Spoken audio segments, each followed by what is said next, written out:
आइए आज हम यहाँ चर्चा करते हैं मार्क्सवाद की। 19वीं शताब्दी के मध्य के से उदय इसका माना जाता है। इसकी अगर प्रमुख बात को देखा जाए तो आर्थिक समानता के आधार पर समाज की संरचना करने वाला एक सिद्धांत है मार्क्सवाद।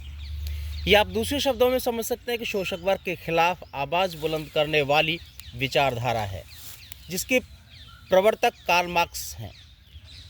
कार्ल मार्क्स की सबसे बड़ी विशेषता है कि कार्ल मार्क्स आर्थिक, सामाजिक एवं राजनीतिक तीनों रूपों में सामाजिक परिवर्तन का समर्थन करते हैं। यानी आप देखेंगे कि कार्ल मार्क्स ने एक बेहतर समाज की संरचना के लिए आर्थिक रूप से समानता का पुरजोर समर्थन किया। मार्क्सवाद के 7 प्रमुख सिद्धांत हैं, जिसमें आप देखेंगे सबसे पहला अगर देखेंगे तो आप पाएंगे कि द्वंद्वात्मक भौतिकवाद, दूसरा है ऐतिहासिक भौतिकवाद, तीसरा है अतिरिक्त मूल्य का सिद्धांत, चौथा है वर्ग संघर्ष, पांचवा है सर्वहारा का अधिनायकत्व, छठा है साम्यवाद और सातवां है क्रांति। तो आपने देखा कि मार्क्सवाद के 7 प्रमुख सिद्धांत आपके सामने यहाँ मैंने बताए। अब हम यहाँ चर्चा कर लेते हैं थोड़ी देर के लिए कि जो मार्क्सवाद है उसकी प्रमुख विशेषताएं क्या हैं।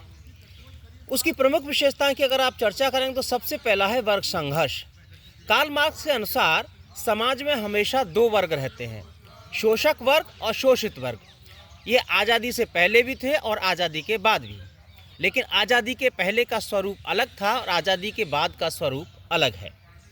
दूसरा है शोषित वर्ग, तो शोषक वर्ग और दूसरा शोषित वर्ग। इनमें से शोषक वर्ग सदैव उत्पादन के संसाधनों पर कब्जा बनाए रखने के लिए शोषित वर्ग को ही हाशिए पर रखता है। यानी शोषक वर्ग कभी नहीं चाहता कि शोषित वर्ग उसके बराबरी पर आकर खड़ा हो।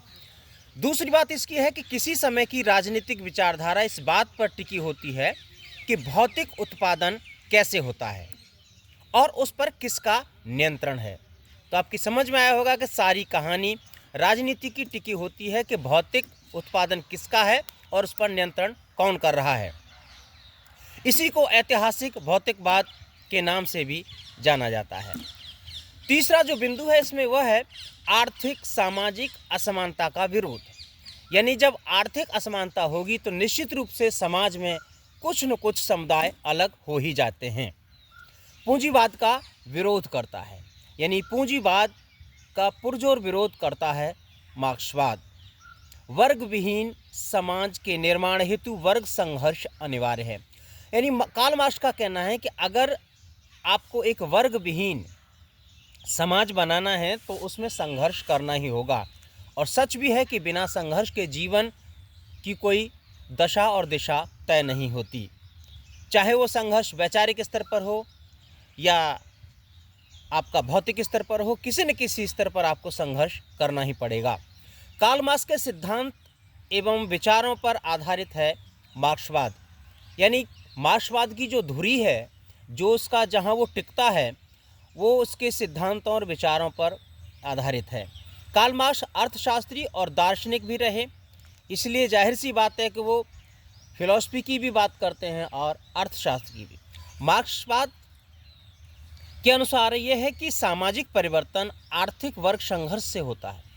अर्थशास्त्र पूरे विश्व में बदलाव लाने वाला प्रमुख कारक है। कार्ल मार्क्स और फ्रेडरिक एंगेल्स ने 19वीं सदी में इसकी नींव रखी थी। ये प्रश्न भी आपसे कभी पूछ लिया जाएगा कि इसकी नींव किस किस ने रखी और कब रखी। यदि निष्कर्षतः देखें तो आप पाएंगे कि पिछले 100 वर्षों के इतिहास या उससे पहले से लेकर आज तक राजनीति की दशा एवं दशा को बहुत हद तक पूरे विश्व में पूंजीपति प्रभावित कर रहे हैं।